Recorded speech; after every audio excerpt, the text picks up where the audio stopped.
Yeah, Mayor Brandon Scott had the biggest fundraising haul, and he says it's proof that his supporters see the work that he's done since he took over the city's top job.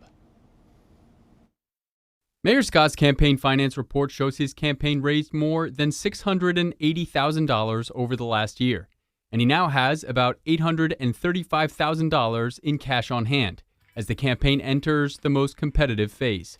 Scott says he's grateful to his supporters. But most importantly, we're going to continue to do the work. We're going to continue to do the work of having Baltimore have its largest drop in homicides in its history under my watch. We're going to continue to do the work of Baltimore having its lowest unemployment rate ever under my watch. Sheila Dixon is Scott's biggest rival, and her campaign finance report shows her campaign raised more than $520,000 in 2023. She has roughly $370,000 to work with as the mayoral primary picks up between now and May. Dixon says she's proud that she's had some donors who had never contributed to one of her campaigns before. People have a lot of concerns about the way the city is moving, a lot of issues with city government.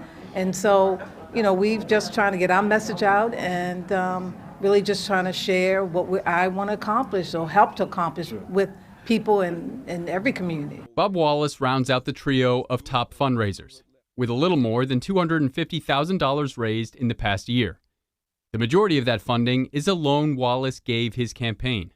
As of yesterday's filing, he had nearly $230,000 on hand. My strategy is to focus on economically empowering the neighborhoods of Baltimore City so that we create an economy that everyone can benefit from, that the 2/3 of the people who struggle each month to make to pay their bills, that they have viable jobs where they can take care of their families.